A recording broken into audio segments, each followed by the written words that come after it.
Hola a todos de nuevo, ¿qué tal están? Pues vamos a iniciar el fin de, de este curso, pues con el tiempo con que quedamos al final realmente. Y pues no vamos a poder completar, ¿verdad? Lo que queríamos, pero bueno, les voy a mostrar básicamente qué es lo que vamos a hacer. Estábamos aquí hablando de convergencia esta puntual y uniforme y nos quedamos ahí, bueno, había algunos resultados, ¿verdad? Que se preservaba la continuidad, las derivadas, las integrales, ¿verdad? Bajo continuidad, no continuidad, convergencia uniforme. Y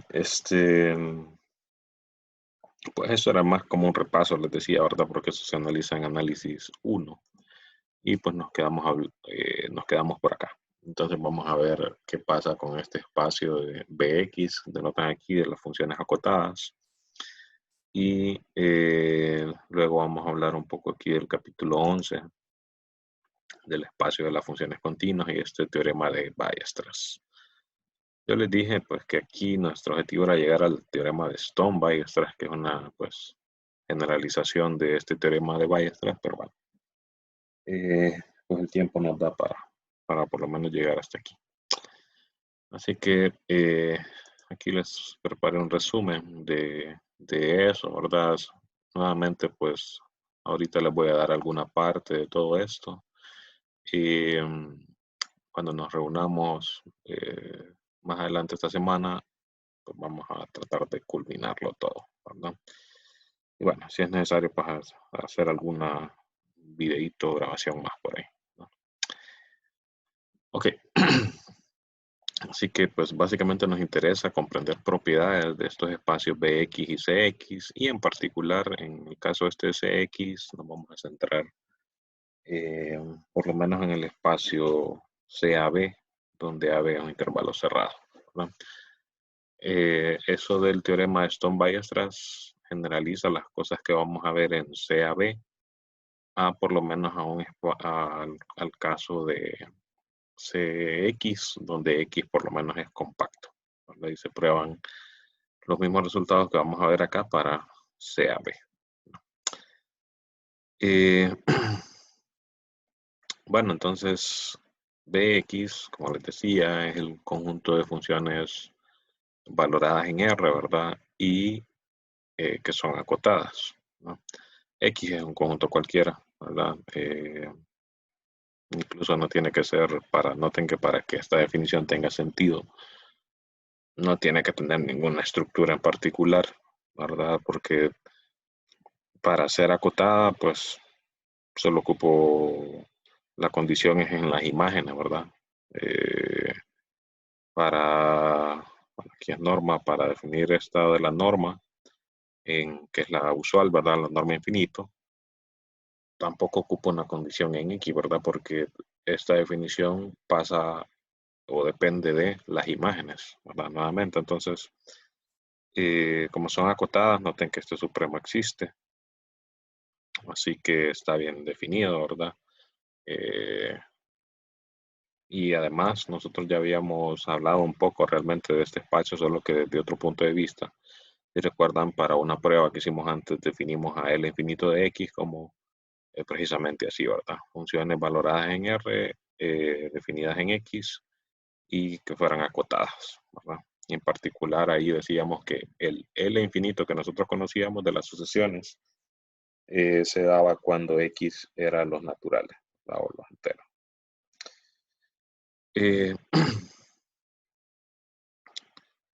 igual que en C01, ya que aquí la norma que nos interesa es la norma infinito, igual como dijimos en la clase anterior, la norma aquí en Bx o la convergencia, perdón, de sucesiones aquí en Bx significa convergencia uniforme, ¿verdad? Porque la condición esa de que f menos fn tienda a cero se traduce al final en convergencia uniforme, ¿verdad? Eh, así que Bx junto con esta norma es completo, ¿no? Eso lo escribí un poco rápido y por eso aquí voy a tener más errores quizás de lo lo usual. Así que bueno, Bx junto con esta norma es completo, pero bueno, veámoslo para recordar cómo era ese tipo de prueba. En el libro está planteado como un lema. Si yo tengo una asociación de Cauchy, bueno, si es completo, entonces estas tienen que converger y dentro del espacio, ¿verdad? Y además se dan estas otras condiciones. Así que veamos. Ah, bueno, primero vamos a ver la completitud. Para parte de la completitud se ocupa esta condición, que este supremo es finito, que esta sucesión de normas converge a la norma del límite. La cuestión de la desigualdad triangular, ¿verdad? Nada más una vez que se prueba la convergencia uniforme, ¿verdad? Así que bueno, como queremos comprobar que es completo, tomamos la sucesión de Cauchy, ¿verdad? Buscamos un candidato, la típica prueba, ¿verdad? En este caso, fíjense, como sabemos que la sucesión es de Cauchy, se cumple la condición de Cauchy, que esta es menor que epsilon para m y n suficientemente grandes, que es lo mismo que decir que tiende a cero, ¿verdad? Cuando m y n tienden a infinito, ¿no? Es como una forma abreviada quizás de decirlo, ¿no? Obviando el epsilon, aunque como este es un límite, de cierta forma ahí está, ¿verdad? Entonces, fíjense, esto es la condición de Cauchy, ¿verdad? Recordemos que esta norma infinito es supremo de valores absolutos, ¿verdad? Supremo en las X, ¿verdad? Y entonces este es mayor o igual que cualquiera de los donde se evalúa ese supremo, ¿verdad? Y eso implica que esto, si esto tiende a cero, esto también tiende a cero, independientemente del X, ¿verdad? Eso significa entonces que la sucesión fn de x, que ya es una sucesión de reales, ¿verdad? Recordemos que las funciones aquí van de x en r, ¿verdad? Por la definición de bx.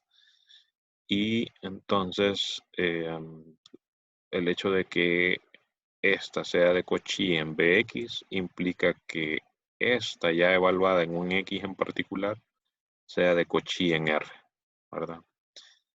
Y la ventaja es que en R ya sabemos que las sucesiones de Cauchy convergen, ¿verdad? Y entonces utilizamos ese hecho para definir nuestro candidato, ¿verdad? Entonces tomamos como f de x al límite, noten que esto es como un límite puntual, ¿verdad? Al límite de la sucesión esta fn de x, ¿verdad? Eh, así que este va a ser nuestro candidato. Queremos ver que se da la convergencia uniforme y que además el límite, o sea, esta función f, está dentro del espacio. O sea, queremos ver que es acotada también, ¿verdad? Eh, noten que, o notemos que cuando, como fn es de Cauchy, pues una de las cosas que sí funcionaba, ¿verdad? Que se traían sí funcionaban como en R, digamos, es que las sucesiones de Cauchy son acotadas, ¿verdad? En espacios métricos. Y entonces, esta, como es de Cauchy, es acotada, es decir, eh, que este supremo es finito, ¿verdad? Variando en n, ¿verdad? Noten que esto es como una forma alternativa de decirlo. O sea, el hecho de que sea acotado significa que las normas, existe una cota para las normas, ¿verdad? O sea que ese conjunto de normas aplicada a todos los genes es acotado y entonces este supremo existe, ¿verdad? Y algún valor. Lo escribimos así en parte una para, porque es una de las cosas que dice aquí el lema, ¿verdad? Además esto es finito, aquí ya lo estamos diciendo, ¿verdad? Y además pues lo utilizamos para ver que f está en bx. ¿Por qué? Bueno, f de x pues es el límite, ¿verdad? Dijimos de la sucesión esta fn de x, ¿verdad?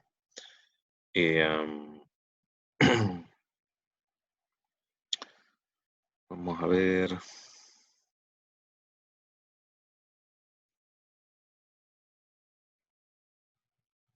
Estaba pensando aquí lo del valor absoluto. Porque fx realmente aquí lo definimos como el límite de la sucesión fn, ¿verdad? No de los valores absolutos. O déjenme ver si es que hay que definirlo así o es que hay un paso intermedio para ponerlo ahí o simplemente se puede poner, ¿verdad? Pero déjenme ver que no pensé en eso en el momento que estaba escribiéndolo, transcribiéndolo realmente, ¿verdad? Ah, ok, entonces, como está de Cauchy, es puntualmente Cauchy, se define el límite, así, ¿verdad? Noten que es sin el valor absoluto, ¿verdad? Ah, lo que pasa es que este valor absoluto no lo puse ahí. Ok, entonces déjenme anotar aquí. Aquí me falta un valor absoluto. Para recordar, ¿verdad? Y cuando ya se la subo al campo ya corrijo este tipo de cosas. Bueno, aunque ahorita no vamos a ver todo lo que está en la presentación, ¿verdad? Pero por lo menos para que estas cosas que veamos ahorita ya vayan corregidas. Ok, entonces el valor absoluto de f de x sería sería el valor absoluto del límite, pero por la continuidad del valor absoluto podemos mover ese límite, ¿verdad? Intercambiar ese límite. Y este supremo, recuerden que va en estos valores, evaluado en estos valores absolutos, o sea que este es menor o igual, ¿verdad? Eh, que el supremo por definición, ¿verdad? Este es el supremo, o sea, es la mínima cota superior de todas estas, ¿verdad? Okay. Entonces, por eso se da esta desigualdad aquí. Y aquí anteriormente habíamos dicho que este supremo era algún valor que llamamos C, ¿verdad? Y entonces, eso significa, aquí recuerden que es valor absoluto. Pues tendríamos que los valores absolutos de f de x son menores o iguales que este C. O sea que la función f es acotada, ¿verdad? Y entonces su norma también es algún valor, ¿verdad? Así que la función está en el conjunto, ¿verdad? No se sale de ahí. Falta ver entonces que la sucesión converge, ¿verdad? Uniformemente a esta función f. Y, para ello entonces tomamos un epsilon mayor que 0. Recuerden que bueno, aquí está planteado específicamente diciendo que la función esta f converge uniformemente o la sucesión fn converge uniformemente a f, perdón. Podría decir las otras alternativas, ¿verdad? Que es que la sucesión converge en Bx, ¿verdad? Convergencia en Bx es convergencia uniforme, ¿verdad? Ok, entonces como otra vez, como fn es de Cauchy, ¿verdad? Ya habíamos dicho que se satisface esta desigualdad, ¿verdad? Para m y n suficientemente grandes, lo mismo que ya habíamos dicho antes. Y entonces, esta, ¿verdad? Por continuidad del valor absoluto, f lo puede escribir como el límite cuando m atiende a infinito de las fm, ¿verdad? Continuidad de valor absoluto, puedo meter ese límite, ¿verdad? Puedo mover, sacar sería más bien, ¿verdad? Porque lo pondríamos aquí primero, pues sacarlo, ¿verdad? Realmente lo pondríamos a la resta, ¿verdad? Y como límite es m, esto no depende de m, podríamos ponerlo dentro del límite también y luego sacarlo por la continuidad del valor absoluto, ¿verdad? Y esto, pues, por la desigualdad esta anterior, es menor o igual que epsilon cuando m tiende a infinito, ¿verdad? Menor o igual, recuerden que era un teorema en R, ¿verdad? Que si se daba una desigualdad menor que, al tomar límites, se volvía menor o igual que, ¿verdad? O sea, puede, por ejemplo, el típico caso, ¿verdad? La sucesión 1 sobre n mayor que 0, pero cuando tomo el límite, ¿verdad? Me da 0. ¿Verdad?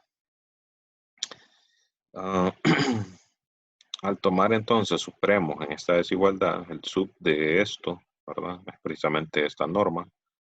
Sub de este no depende de X, entonces sería el mismo epsilon. Y entonces notamos que esta cota de aquí, este epsilon, no depende del X, ¿verdad? O sea, estamos diciendo que esto es menor o igual que epsilon, perdón, para cualquier X, ¿no? Entonces, precisamente es lo que ocupamos para que se dé la convergencia uniforme, o pues en particular estaríamos diciendo que esta sucesión de normas tiende a cero, ¿verdad? Cuando m tiende a infinito. Como tiende a cero, significa que es la definición de que la sucesión Fn converge a F, ¿verdad? Noten que de eso, de que esta tiende a cero, automáticamente sale esta otra desigualdad, ¿verdad? Si esto tiende a cero por la desigualdad triangular, entonces Fn tiende, la sucesión de normas de las Fns tiende a la norma de F, ¿no? Creo que aquí en el libro eso lo dicen primero, ¿verdad? Sí, dicen primero lo de el hecho que las sucesiones de Cauchy son acotadas, ¿verdad? Y si ya sé que Fn converge a F uniformemente, o sea, en la norma de Bx, entonces será esto, ¿verdad? Por la desigualdad triangular, que es una de las otras cosas que dice el resultado, ¿verdad? O sea, esto es consecuencia, ¿verdad? De ya saber que Fn converge a F, ¿verdad? Ok. Así que bueno, básicamente entonces lo que tenemos es que Bx es completo, ¿verdad? Aunque noten que de cierta forma ya lo sabíamos, ¿verdad? Porque ya habíamos dicho que L infinito de X era completo, aunque si recuerdan esta prueba no se hizo, ¿verdad? Solo se dijo que era similar a la prueba de que L2 era infinito, ¿verdad? Entonces, si mal no recuerdo, esta prueba no se hizo. Dejen, mi memoria no es tan buena. Déjenme asegurar, pero eso que estaba por aquí, ¿verdad? Aquí fue donde se definió L infinito de M. Y sí, ¿verdad? No se prueba que se va de un solo a la cuestión del crear una isometría y que las completaciones son únicas, ¿verdad? O sea que por aquí debe decir que la prueba es similar que la que se hizo antes para L2, ¿verdad? Bueno, para L infinito, ya. No, eso es para la norma. El hecho de que esta es una norma es utiliza la misma prueba de que eh, esto es una norma en el infinito. Y el hecho de que es completo utiliza la misma prueba para L infinito también. Y bueno, dice, se puede justificar viendo estos ejercicios, que ahí es donde lo mandan a uno a probar realmente que L infinito es completo. Creo que yo se los dejé de tarea. Ok.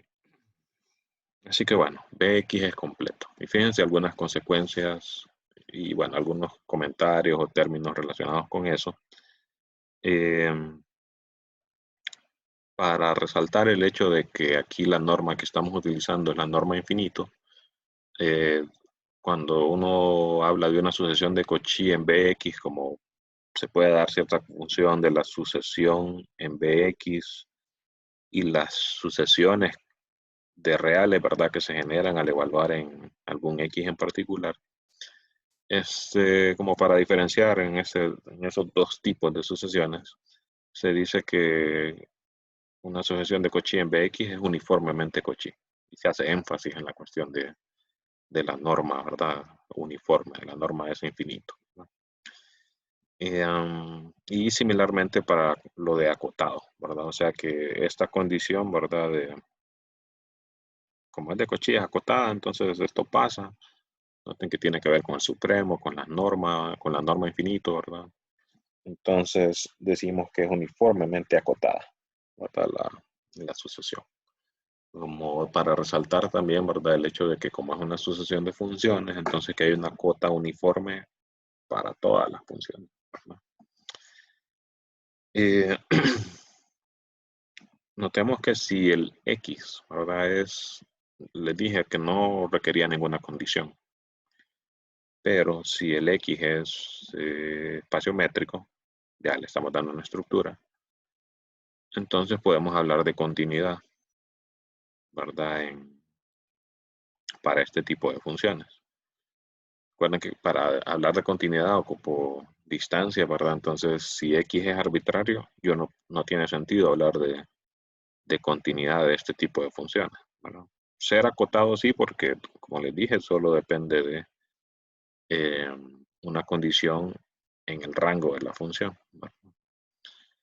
Pero continuidad ocupa métrica, ¿verdad? En el dominio. Y entonces, si es un espacio métrico, podemos hablar de continuidad. Y notamos que como queriendo comparar estos dos espacios, Cx y Bx, las funciones continuas no necesariamente son acotadas, ¿verdad? Así que Bx, eh, o Cx, perdón, no es un subespacio de Bx, ¿verdad? Y viceversa, pues mucho menos, ¿verdad? Hay sucesiones acotadas que no son continuas, ¿verdad? O sea que así en general no son como comparables, ¿verdad? Pero sí los podemos ver como subconjuntos de conjunto más grande, por ejemplo, de todas las funciones, ¿verdad? Y entonces podemos pensar en hacer la intersección de los dos. O sea, considerar las funciones que son continuas y acotadas, ¿no? Notamos que este conjunto, ¿verdad? Por ser una intersección, este sí es un subconjunto de Bx, ¿verdad? Las continuas y acotadas. Es cerrado este conjunto porque la continuidad, recuerden que se preserva bajo la convergencia uniforme y la norma que tenemos en Bx lo que me da es convergencia uniforme, ¿no? Así que si yo tengo una sucesión convergente aquí, va a converger dentro del conjunto, ¿verdad? Porque tengo convergencia uniforme, ¿no? Eso significa que este conjunto es cerrado y es cerrado dentro del completo de X, ¿verdad? Acabamos de ver que es completo, ¿verdad? Entonces, cerrado dentro de completo, teníamos un teorema antes allá, ¿verdad? Cerrado entre completo es completo. O sea que el espacio de funciones acotadas y continuas también es completo. O sea que una sucesión de funciones continuas y acotadas converge, si converge, ¿verdad? Converge a otra función continua y acotada, ¿no? Eh, Aquí puse este comentario, ver páginas, veamos, 160 y 161. Creo que es el final del capítulo 10. Sí, aquí resalté esto. Fíjense, porque es bien importante lo que dicen. Este problema y este comentario que da el autor aquí. Por cierto, como les había mencionado en la clase anterior, después de hablar de este espacio de funciones acotadas, el autor aquí presenta varias aplicaciones de ello, ¿verdad? Esto es en R, noten solo el test de convergencia absoluta, ¿verdad?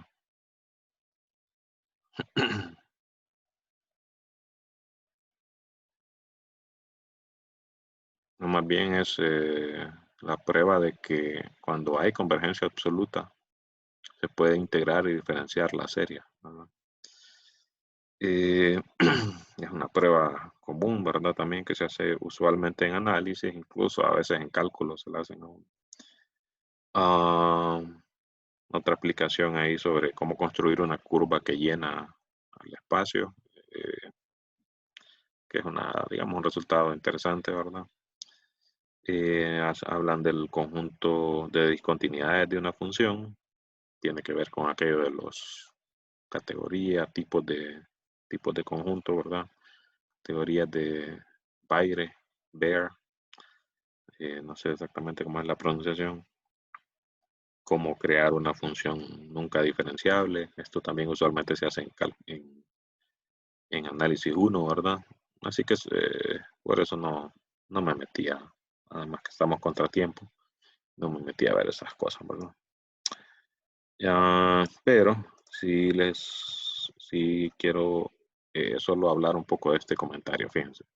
Este problema 40 del capítulo 10 dice, si yo tengo un espacio métrico cualquiera, pruebe que es isométrico a un subconjunto de ese espacio que estábamos hablando ahorita, de las funciones acotadas y continuas.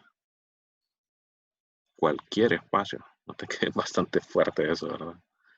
Cualquier espacio X es isométrico a un subconjunto de CBX. Esto, de hecho, fíjense la sugerencia que de aquí, vaya a ver aquella prueba de las completaciones, ¿verdad? Que eso sí lo analizamos. Eh, y pues este otro comentario está relacionado con eso, ¿verdad? Fíjense, dice, ese ejercicio 40 dice, nos dice que estos espacios BX y CBX son bien universales en el sentido de que conocerlos a ellos prácticamente es conocer a todos los espacios métricos, ¿verdad?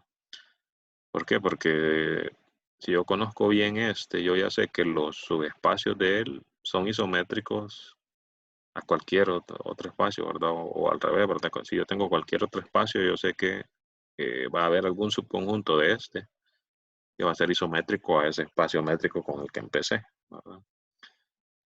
Y más fuerte quizás es que, fíjense, CBX determina a X en el sentido que las funciones acotadas, continuas, valoradas en reales, determinan los conjuntos cerrados de X, ¿verdad? Y eso tenía que ver con algo que mencionábamos anteriormente también. O sea que estudiar estos espacios de funciones acotadas y continuas es como más fuerte de lo que uno piensa en sí, ¿verdad? Quizás uno cuando lo está estudiando, pues no, imagínense llegar a estas conclusiones, como que uno no las vea, ¿verdad? Tiene que ser alguien ya más experimentado para poder llegar a concluir esas cosas, ¿verdad? Así que noten que esto como que da más para decir, oh, ok, es bien importante conocer bien estos espacios, ¿verdad? Porque al hacerlo yo ya conozco prácticamente todos los espacios métricos, que es decir mucho, ¿verdad? Y bueno, entonces con eso concluimos el capítulo 10, que básicamente es una parte, recordar convergencia puntual y uniforme, y otra parte hablar de estos espacios BX y CX y la intersección de los dos, ¿no? Ok. Además, otras consecuencias ahí de haber definido eso, ¿verdad? Es que si le ponemos más condiciones, si X es compacto, entonces estos dos se vuelven el mismo, ¿verdad? Porque al ser compacto, las funciones continuas en compactos alcanzan sus máximos y mínimos, ¿verdad? O sea, son acotadas. Entonces aquí está de más decir o hacer esta intersección, ¿verdad? Porque yo ya sé que estas son acotadas. Entonces, y además podemos reemplazar el supremo por el máximo porque ya sé que ese tipo de funciones en compactos alcanzan máximo, ¿verdad? Entonces, eh, no tengo que irme a lo general del supremo, ¿verdad? Algo en particular es que este es completo. ¿Por qué? Porque ya dijimos, ¿verdad? Que este es completo. Y si este es compacto, estos dos son iguales. AB, el intervalo cerrado, es compacto. O sea que por lo que dijimos antes, como este es completo, ¿verdad?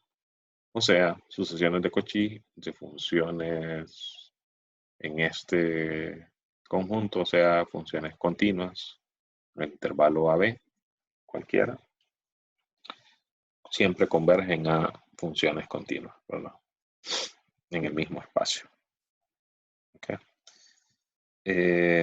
Otra consecuencia, el famoso test M de Ballestras, que realmente ya lo habíamos analizado, solo es como para darle el caso particular en este espacio Bx.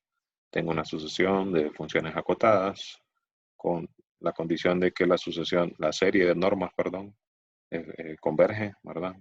Entonces, la serie, si se acuerdan de este teorema, ¿verdad? Que era una condición en las normas, implicaba la convergencia de la serie en el espacio, ¿verdad? Entonces, la serie en el espacio converge. Aquí con la estructura usual, ¿verdad? Bx, para que esto tenga sentido, lo tenemos que ver como espacio vectorial, ¿verdad? Y con las operaciones usuales, ¿verdad? La suma de funciones como se define normalmente, ¿verdad? Y el producto de una función por un escalar como se define normalmente, ¿verdad? Para que esto tenga sentido. Y se da una especie también, noten, de desigualdad triangular, ¿verdad? Especie de desigualdad triangular. Ok. Ya esta es como hacer la desigualdad triangular con las sucesiones de sumas parciales, que ya se sabe que convergen, ¿verdad? Y tomar límite. Ok. Y bueno, con esto sí cerramos entonces esa parte de ese capítulo. Y vamos a hablar entonces un poco de lo que se da en este capítulo 11, para que ya se meten más al espacio de funciones continuas. De este capítulo 11, solo para que tengan idea de por si quieren, por ejemplo, avanzar o completar el programa que yo les había planteado al inicio del curso, ¿verdad? Y que pues por el tiempo que se perdió no se pudo. De este capítulo yo les iba a dar completa esta sección. Esta es como opcional, no se los iba a dar. Esto es como opcional también, no se los iba a dar. Pero esta sí, de equicontinuidad. Que esta es una condición que se utiliza para decir cuáles son los subconjuntos compactos de CX. ¿No?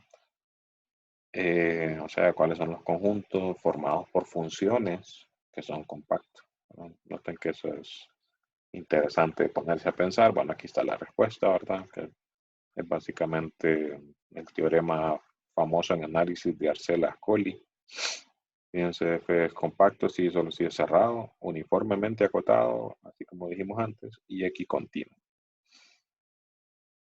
O sea que no solo, igual que como pasó cuando definimos compacto, no solo se ocupa cerrado y acotado, ¿verdad? O vaya, cerrado y uniformemente acotado, sino que se ocupa esta condición más fuerte de equicontinuidad.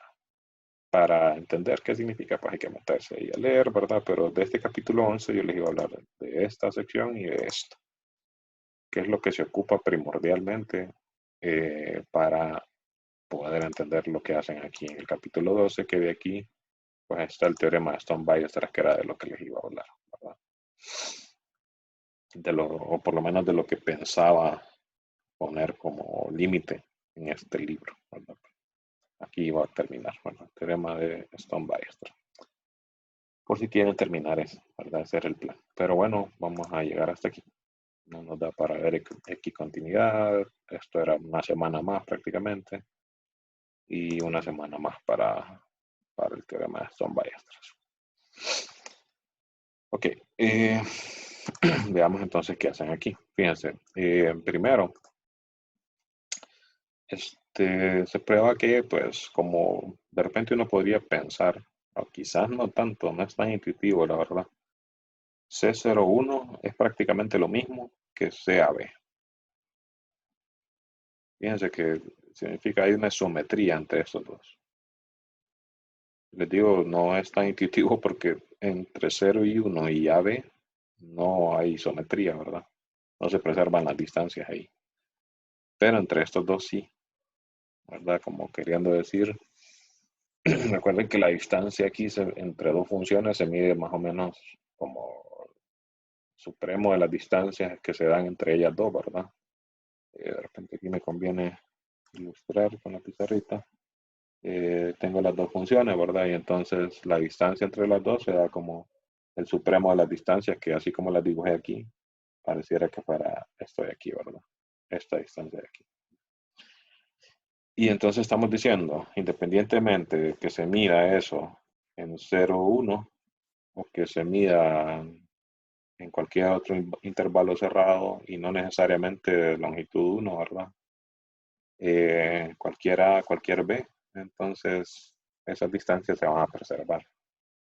Si van a pensar, no suena tan intuitivo. Lo que pasa es que noten que estas longitudes horizontales no tienen papel fundamental ahí, ¿verdad? Sino que estas longitudes verticales, que independientemente del intervalo en que se trabaje, pues se van a seguir midiendo igual, ¿verdad? Entonces, sí tiene sentido, ¿verdad? Pero bueno, para probarlo entonces lo que se hace es que se define una isometría, ¿verdad? Entre los dos. Y noten que aquí además dice manda polinomios a polinomios. Eso tiene que ver como con la estructura algebraica que tienen los espacios y viene también pensando eh, a futuro con lo siguiente que se va a hacer, ¿no? Ok. Eh, Fíjense, primero se define la típica isometría entre AB, o no isometría, sino homeomorfismo, entre AB y 0,1. Por ejemplo, esta es la que se utiliza para cuando se hacen cuadraturas, por ejemplo, en análisis numérico, y usualmente las cuadraturas se definen en cualquier intervalo, pero se trabaja en 0,1 para simplicidad, ¿verdad? Entonces se hace una transformación entre los dos intervalos. Usualmente es así, ¿verdad? Esta pues es una función lineal, por ende claramente y de verdad, porque a veces los libros abusan, ¿verdad? Claramente, pero aquí sí. Esta es una función lineal de R en R, o sea que, bueno, de sus, conjuntos de R. Eh, es claramente un homeomorfismo, ¿verdad? Manda el intervalo AB sobre este intervalo, ¿verdad? O sea, cubre todo, ¿verdad? Ahí tiene que ver también la cuestión de la conexidad, ¿verdad? O conexión, conexidad, no sé si existe en español. Eh, Así que bueno, es claro que esta función sigma es un homeomorfismo. Pero no es eso lo que quiero. Quiero ver si este es isométrico a este. Entonces defino una nueva función a partir de esta, que va de, fíjense, de C01 a CAB. Y lo que hace es que eh, hace la composición de una función f, ¿verdad? Con la función esta sigma que manda a B a 0,1. Entonces, esta f es una de las funciones, eh, vamos a ver para que tenga sentido, sigma manda a B a C01. Entonces, ¿cómo se evalúa esto de derecha a izquierda? Empieza en C01 y regresa como resultado una función continua en AB. O sea que F se evalúa en C01, en 0,1, perdón.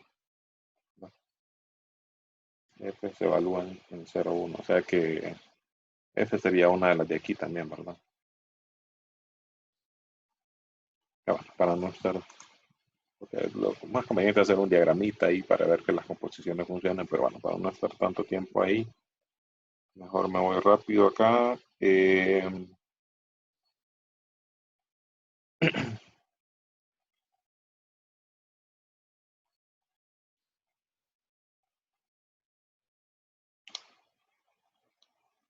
Aunque igual, no, no, no.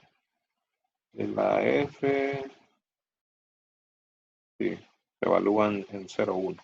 Aquí se puede concluir. O sea que la f es una función en C01, ¿verdad? Vale. Entonces, esta composición, f compuesta con lambda de una función continua en C01, con esta función continua, ¿verdad? En CAB,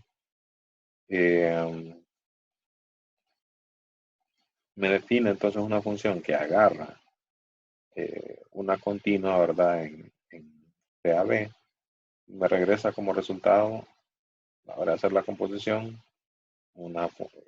agarra una continua, perdón, en C01, y me regresa como resultado una continua en CAB. Entonces que las composiciones funcionan al revés. Esta T sigma, T sub sigma, T sigma, digámoslo para más cortito, es lineal porque la composición de funciones ya sabemos que preserva las sumas. Probarlo, o sea, ya sabemos ahí desde 110, creo yo, ¿verdad? Que cuando yo hago una suma, ¿verdad? Y la hago composición con otra función, pues eso se preserva así, ¿verdad? Bueno, o sea, se da una propiedad distributiva ahí, ¿verdad? Y de hecho, incluso yo les digo allá en estructuras algebraicas que, cuando la doy, ¿verdad? Que las funciones es un ejemplo de anillo con la suma y la composición, ¿verdad? Ok. Y para la parte de la que se preservan los productos por escalares, notamos que T sub sigma evaluada en alfa por F, donde alfa es un escalar, para que sea lineal T sub sigma, este alfa lo tenemos que poder sacar aquí, ¿verdad? Pues aplicamos la definición, sería la composición de esta donde se está evaluando, ¿verdad? O composición con sigma. Y pues esto, por cómo está definida el producto de alfa por F, se puede reescribir así, ¿verdad? Y entonces, pues eso es lo que queríamos, ¿verdad? Decir que se podía sacar esta F compuesta con sigma, precisamente T sub sigma, ¿verdad? Entonces puedo sacar el alfa, ¿verdad? Puedo sacar el escalar. La inversa de T sub sigma es T sub sigma inversa, por las composiciones, ¿verdad? Y se puede chequear, ¿verdad? Pero creo que no es necesario. Es más algo algebraico, digamos. Y el punto es que tiene inversa, entonces eso quiere decir que es un... eh, bueno, quizás lo único a ver aquí es que T sub sigma no solo que tenga inversa, sino que es una función continua también, ¿verdad? Pero T sub sigma está definida, T sub sigma aquí está definida como una composición de funciones continuas, es continua. Pero si aquí me están diciendo que esta es la inversa, lo puedo chequear, ¿verdad? Haciendo la composición. Sigma inversa sería la inversa de esta, que esta como es una recta, la inversa es otra recta, ¿verdad? Entonces T sub sigma inversa es la composición de una función continua con una recta también. Entonces también es continua, ¿verdad? Entonces no hay problema con ver eso, ¿verdad? O sea, no solo es que tiene inversa, sino que acuérdense para decir que es homeomorfismo. Esta tiene que ser continua también, ¿verdad? Porque quiero que sea isometría. Ok. ¿Qué falta entonces? Lo de que sea isometría y esto de que manda polinomios a polinomios. Entonces, para ver qué es isometría, pues tiene mucho que ver el hecho de que sigma, la recta esta, ¿verdad? Es sobre, o sea, que cubre todo el intervalo 0, 1, ¿verdad? Podemos ver evaluando los extremos y recordando lo de la conexión que les decía, ¿verdad? Si evaluamos en A, pues me da 0. Si evaluamos en B menos A entre B menos A me da 1. Si cubre 0 y cubre 1, es continua, manda conexo a otro conexo, entonces tiene que cubrir todo 0, 1, ¿no? La imagen de un intervalo bajo funciones continuas es un intervalo también, ¿verdad? Entonces, eso significa que cuando yo hago el máximo de valores absolutos de estos, ¿verdad? Para X en AB, pues se transforma en el máximo en todo el intervalo de 0,1 de las imágenes, esta verdad de f de t. O sea, este máximo es el supremo, o sea, la norma, este máximo es el supremo, o sea, la norma, entonces se están preservando las normas y se preservan las normas, se preservan las distancias. Recuerden que la métrica en los espacios normados, la métrica que usamos es la que viene de la norma, ¿no?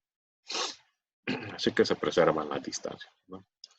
Para la parte esa final de que manda polinomios a polinomios, pues notamos que esta T sigma también preserva los productos, no solo las sumas, no solo productos por escalares, sino productos de funciones también. Y eso viene de la definición de producto de funciones. Perdón. Ahí recordando que f por g, definida en un x, se define como f de x por g de x, ¿verdad? Puntualmente, ¿verdad? Entonces, si uno hace una composición como esta, f por g compuesta con sigma, y la evalúo en un x, ¿verdad? Esto sería f por g evaluada en sigma de x, y por la definición de f por g, esto es f evaluada en sigma de x por g evaluada en sigma de x.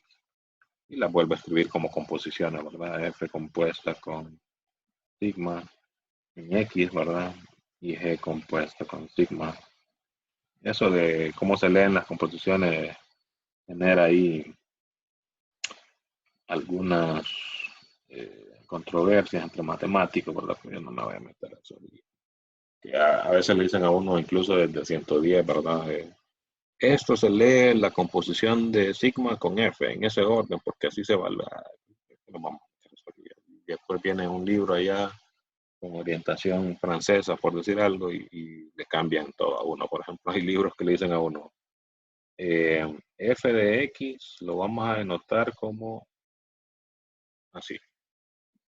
Y uno, si toda la vida hemos denotado las funciones así, ¿verdad? Pero fíjense que la ventaja de denotarlas así es que estas composiciones sí se evalúan de izquierda a derecha, que es lo que uno quisiera, porque casi todo uno lo evalúa, uno escribe de izquierda a derecha, casi todo uno lo ve de izquierda a derecha, entonces por eso las composiciones generan un poco de controversia ahí, ¿verdad?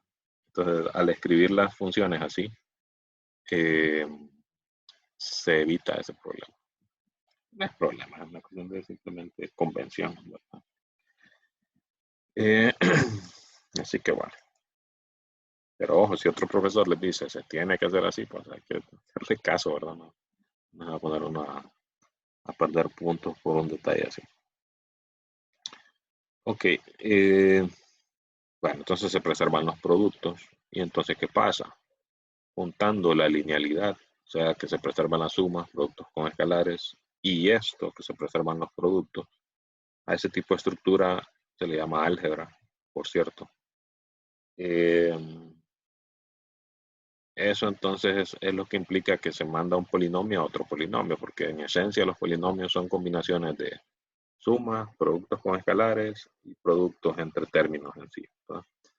Si se preservan todos esos, agarro cualquier polinomio y aplico parte por parte, ¿verdad? Cada término del polinomio, las tres propiedades esas, ¿verdad? Y pues, bueno, lo que les decía, en esencia estamos diciendo que estos dos espacios, C01, CAB, son prácticamente el mismo. O sea que si yo quiero probar algo aquí y me conviene hacerlo acá, quizás convenga, ¿verdad? Porque es más específico, ¿verdad? Pues entonces lo hago aquí, ¿verdad? O viceversa, si por alguna razón conviene al revés, ¿verdad? Que poco creo, pero bueno, nunca se sabe. Ok. Siguiente, fíjense. Resultado importante que vamos a comprobar es que C01 es separable. Como les puse en un problema anterior, separable aquí se puede definir de varias formas, ¿verdad? Pero la forma en que lo utilizamos o que lo utiliza el autor en este libro es diciendo que separable es que tiene un subconjunto denso y contable. Okay.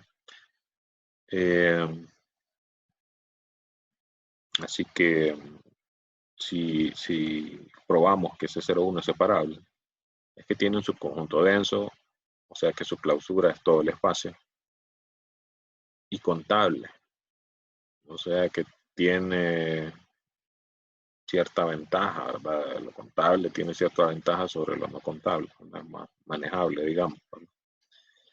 Y entonces, noten que en esencia, esto lo que dice es que yo puedo aproximar cualquier función continua en C01 mediante las funciones que estén en ese subconjunto denso y contable, ¿verdad?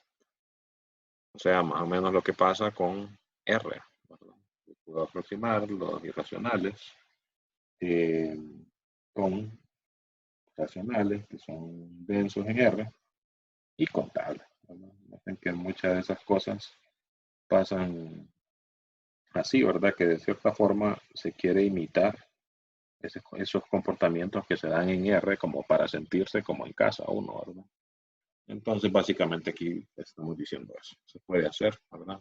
Y fíjense, el autor hace dos pruebas y dice él bien claro, una prueba que es la que vamos a ver aquí, es bien visual, y la otra es bien larga, por cierto, que es esto de aquí. Eh, ya no es visual, pero entonces requiere un montón de cosas, ¿verdad? Aquí me faltó el infinito, por cierto. Vamos a marcarlo. Ok. Fíjense cómo funciona esta prueba. Bien interesante el argumento que se utiliza aquí. Pues lo que hacemos es, tenemos nuestra función continua, ¿verdad? Aquí está anotado como esta curva acá, en C01. Tomamos un epsilon. Vamos a aproximar nuestra función continua mediante una función poligonal, que es esta, que está formada por segmentos de recta aquí. Y fíjense, pero está construida de la siguiente forma. Noten que esta función poligonal, perdón, se podría construir de un montón de formas, ¿verdad? Dependiendo de dónde escoja estos puntos donde eh, se intersecan, ¿verdad? Los segmentos eso. Entonces, ¿qué pasa? Los vamos a escoger no arbitrariamente, sino, fíjense, por la continuidad uniforme de la función f. Es continua en un compacto, entonces es uniformemente continua. Entonces existe un n suficientemente grande para que cuando esto sea menor que 1 sobre n, recuerden que la continuidad uniforme dice que cuando esto es menor que delta, eh, dado un epsilon, yo puedo encontrar un delta tal que cuando esto es menor que delta, entonces esto sea menor que epsilon. Ese delta realmente es cualquier real, ¿verdad? Bueno, no cualquier real, es un real. Y por la propiedad arquimediana yo puedo encontrar un racional así, ¿verdad? Que sea eh, más pequeño que ese real y que esto siempre se cumpla, ¿verdad? Eh, más pequeño que más grande sería, ¿verdad? Para que se siga manteniendo la desigualdad, ¿verdad?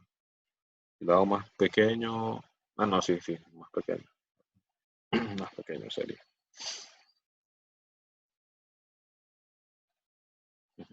Sí, porque si es menor que delta y el 1 sobre n es más pequeño, esto lo podemos ver como un intervalo, ¿verdad? Y entonces, ese intervalo más pequeño está dentro del otro, ¿verdad? Y entonces la condición se cumple en ese más pequeño.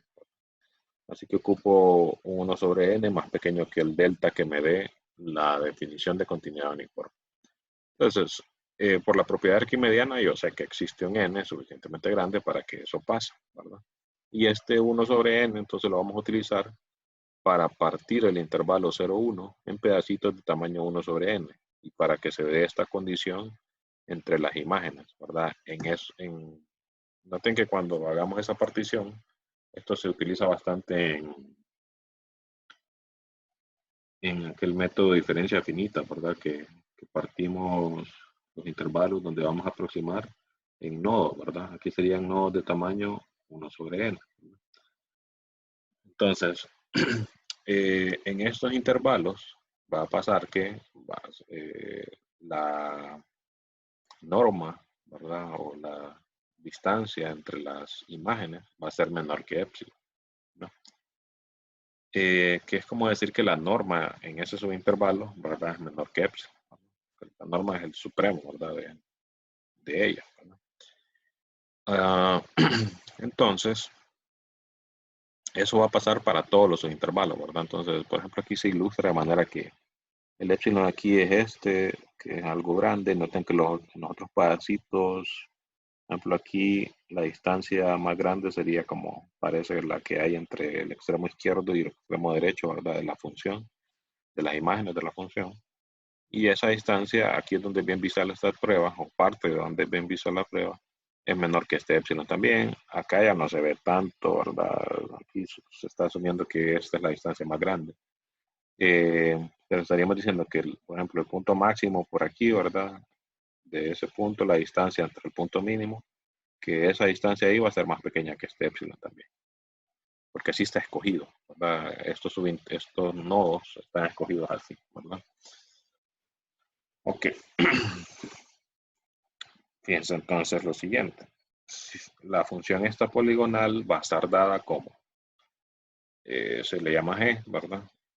Está aquí, ¿verdad? Todos esos pedacitos. Entonces en los nodos es igual a la función f, ¿verdad? Que es esto, ¿verdad? Y es lineal en cada subintervalo, o sea, una vez que yo tengo estos dos puntos, pues yo puedo construir esta recta. No se hace, ¿verdad? Es una cuestión de ponerse a hacer los cálculos ahí, pero no lo vamos a hacer, ¿verdad? Y además va a satisfacer que la norma de f menos g es menor que epsilon. O sea que si yo hago las diferencias f menos g, que estas distancias, el supremo de esas distancias va a ser menor o igual que este epsilon que, ¿por qué? Porque así se escogió, ¿verdad? Ahí habría un detalle a probar, habría que de repente escribir la forma general de un segmento de recta de este tipo, ¿verdad? Y usar el hecho de que está escrito en términos de estos interceptos, ¿verdad? Con la función original, para ver que se da la desigualdad, sería algo como, algo así, ¿verdad? Que el valor absoluto de f de x menos g de x, que es la poligonal, ¿verdad? Eso siempre es menor o igual que, necesariamente ocupamos menor o igual que esto de aquí, ¿verdad? F de x menos f de y para x y y, ¿verdad? Menores que 1 sobre n, ¿verdad? Y entonces, si esto pasa, entonces esto va a ser menor que epsilon por hipótesis, ¿verdad? Y entonces esto también. Y si esto es menor que epsilon para todo epsilon, significa que la norma de f menos g es menor que epsilon, ¿verdad? Que es lo que se está concluyendo aquí, ¿verdad? Menor o igual, ¿verdad? Sería por la cuestión de, se aplica un límite ahí, ¿verdad? Entonces, para que supremos de cierta forma es como tomar límite. Para ser menor o igual ahí. Entonces, ¿qué estamos diciendo en el fondo? Que para cualquier epsilon yo puedo encontrar una de estas funciones poligonales que esté tan cercana a la función original como queramos. ¿Loco pensar? No, ¿verdad? Para nada.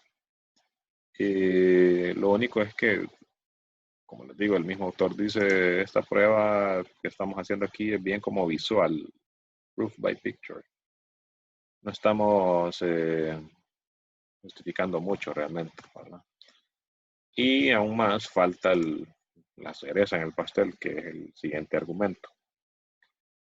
Porque con esto, de cierta forma, estamos creando un conjunto denso porque estamos diciendo que podemos construir una sucesión de estas funciones poligonales que converja uniformemente a la función continua que tenía originalmente. De cierta forma, pues eso me da densidad, ¿verdad?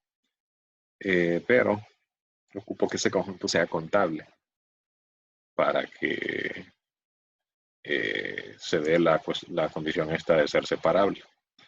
Entonces, y pues yo creo que, fíjense que se me olvidó que iba a medir el tiempo para ver qué tanto llevo ya, pero quizás me vaya a quedar aquí, porque para analizar la siguiente prueba, pues de repente se lo vamos a explicar de qué trata, ¿no?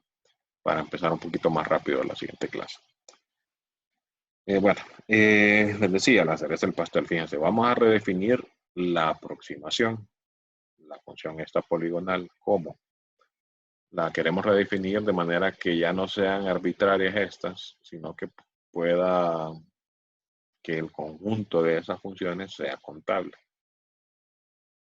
Entonces, para que eso pase, fíjense, definimos una nueva función h igual a próxima f, es poligonal, pero en los nodos vamos a cambiar de la siguiente forma.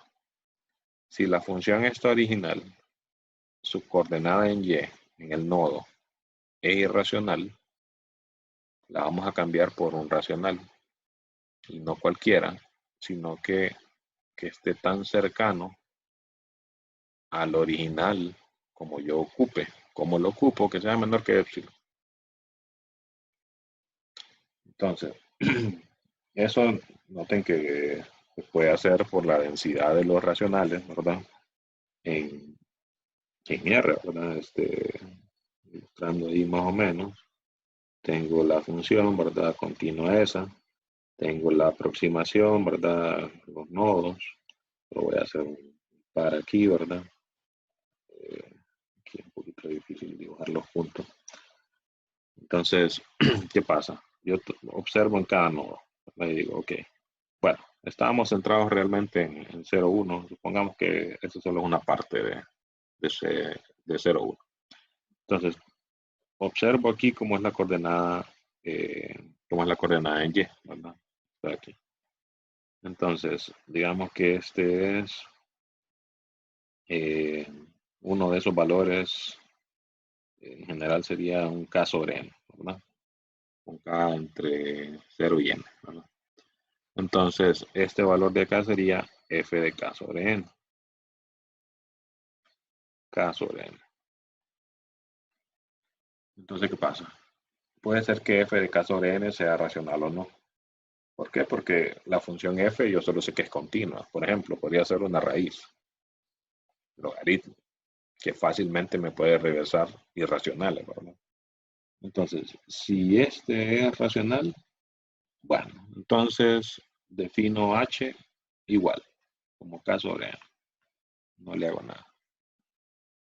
Pero si este es irracional, ¿verdad? Entonces lo que hago es que le cambio el valor y lo que hago es que a la función esa h le asigno un puntito ahí cerca, ¿verdad? De la original, tan cerca como yo ocupe, y que sea racional, ¿verdad? Realmente no es el puntito ahí, sino es aquí, ¿verdad? Entonces ese yo lo puedo escoger tan cerca como yo quiera del que tenía, ¿verdad? Por densidad. Entonces, ¿qué pasa?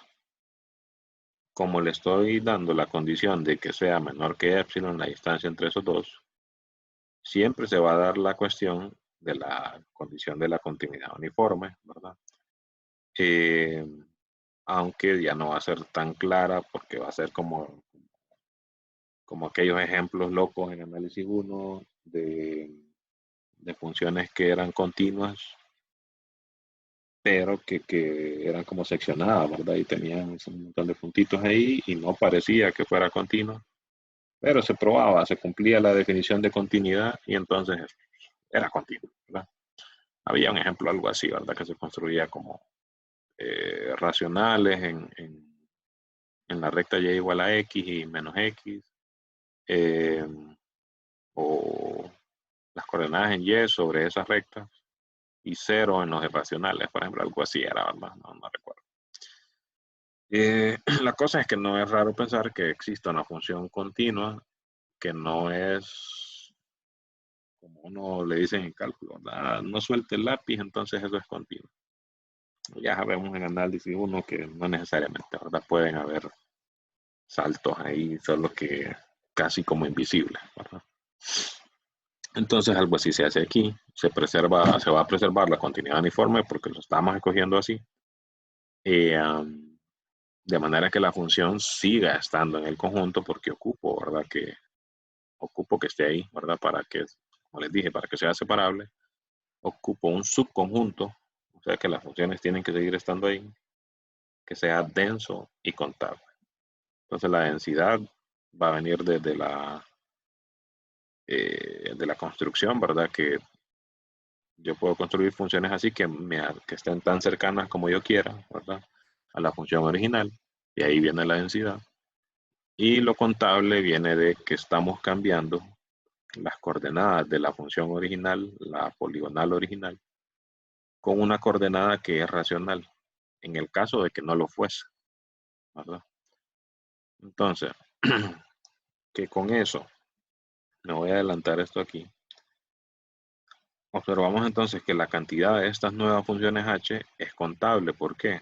Porque la construcción de estos segmentos de recta depende de esos dos puntos. Depende básicamente de las coordenadas en X y Y, ¿verdad? Esos dos puntos. Las coordenadas en X ya sé que son racionales, que son los nodos estos K sobre N. Y estoy haciendo que las coordenadas en Y también sean racionales. De manera que la pendiente de esta recta va a ser racional y el intercepto va a ser racional. Entonces, la fórmula que va a tener va a estar en términos solo de racionales. De manera que el conjunto de rectas que tienen esa propiedad va a ser contable, ¿verdad? Porque sus coeficientes van a ser racionales. Entonces, unión de contables, eso tiene que ver con cosas de numerabilidad. O no es numerabilidad el término, ¿cómo es? Cardinalidad, ¿verdad? Y entonces, por eso se hace el cambio aquí, ¿verdad? Para que el nuevo tipo de funciones poligonales construidas de esa manera sea contable. Originalmente no necesariamente es porque si la coordenada en Y es irracional, ¿verdad? Aquí, entonces, si yo tomo en cuenta que pueden ser irracionales, entonces la cantidad de formas en que puedo construir estos pedacitos, estos segmentos de recta, va a ser no contable, ¿verdad? En general.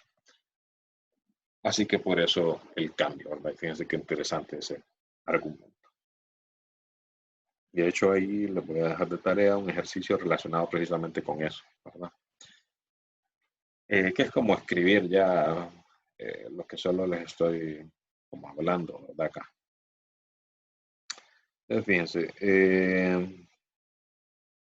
se redefinió entonces la h y pues tenemos que por esta condición, la norma de g menos h por esta condición y por el hecho de que h es igual a g dentro de los subintervalos, ¿no? Donde estamos cambiándola nada más en los nodos, ¿verdad? Entonces, la norma de g menos h, o sea, la distancia entre g y h, va a ser menor que epsilon por esto, ¿verdad? Y entonces, por la desigualdad triangular, la norma de f menos h, la distancia de fh, argumento típico de desigualdad triangular, menor o igual que este más este. Este era menor que epsilon, por lo que dijimos antes. Menor o igual. Y este es menor que epsilon, ¿verdad? Así que esta va a ser menor que 2 veces epsilon. Por tanto, la sucesión, entre comillas, noten que no estamos hablando de una sucesión ahí, pero podemos construirla conforme estos subintervalos los hagamos cada vez más pequeños. Entonces vamos construyendo sucesiones de estas funciones poligonales que cada vez están más cercanas a la función esta f, ¿no? Entonces podemos decir como, bueno, esa sucesión converge a f, ¿verdad? Y uniformemente porque es en supremo, ¿verdad? O en la norma infinito. Así que tenemos que es cierto, por lo menos, como les digo, mucho visual aquí, que uno pues usualmente en análisis no le aceptan mucho una prueba visual, ¿verdad? Salvo que sean cosas muy evidentes, ¿verdad? Por aquí hay cosas que no son tanto como, creo que quizás lo menos evidente es y que habría que justificarlo, ¿verdad? En papel o bueno, escribiendo, es que esto es menor que epsilon. Pero aquí se está viendo, yo veo que este es la distancia más grande y estas distancias que se forman aquí son menores que esta. Pero visual, ¿verdad? Y pues los dibujos a veces engañan, ¿no?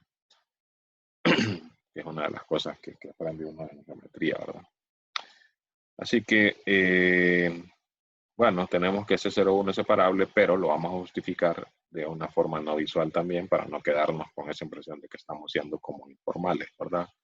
pero esta prueba es larga, tediosa y es todo lo que hace falta aquí, tiene muchos detalles, pero bueno, eso es lo que vamos a tratar de terminar para por lo menos probar este teorema que es llamado teorema de Weierstrass, ¿verdad? Que dada una función continua en intervalo cerrado, existe un polinomio que la aproxima también como uno quiera. Teorema de Weierstrass, ¿verdad? Y entonces para eso vamos a construir unos polinomios ahí llamados polinomios de Bernstein y vamos a comprobar que mediante esos polinomios se puede aproximar cualquier función, ¿verdad? Y esos son los que me sirven. Entonces, bueno, eso se puede hacer de muchas formas. Ahí viene aquella cuestión de que hay un montón de tipos de polinomios, eh, de la guerra, de no sé quién, de por aquí, que sirven para hacer ese tipo de aproximaciones, ¿no? Pero bueno, vamos a ver una, la que nos presentan el autor del libro, ¿verdad? Que es el que estamos tomando como guía. Y otro errorcito. Y pues con eso vamos a concluir, ¿verdad? Les dejo de tarea. Estos son ejercicios del capítulo 10, el anterior, ¿verdad? Estos ya son del capítulo 11. Y esta va a ser la tarea final, ¿verdad? Ya no nos da más, ¿verdad? Esto, el contenido de estos capítulos, pues lo vamos a terminar en esta semana. Entonces, ya estamos en 9. Les dije que íbamos a ir terminando como 17 por ahí, que es la otra semana. Así que esto es lo último, ¿verdad? Esto que estamos haciendo ahorita. Así que bueno, nos quedamos aquí por hoy. Vayan avanzando ya en estas tareas. Seguramente la última tarea y prueba la vamos a ir terminando por aquí, ¿verdad? 15, 16, qué sé yo, para tener de repente algo como 17, 18 para la gente que tiene que hacer reposiciones de prueba, ¿verdad? Ok, nos quedamos entonces aquí por hoy. Ya va a estar subida esta presentación ahí, la pueden ir hojeando para ir adelantando lo que vamos a hacer en la siguiente clase, que va a ser la última, ¿verdad? Ok, nos veremos. Saludos a todos.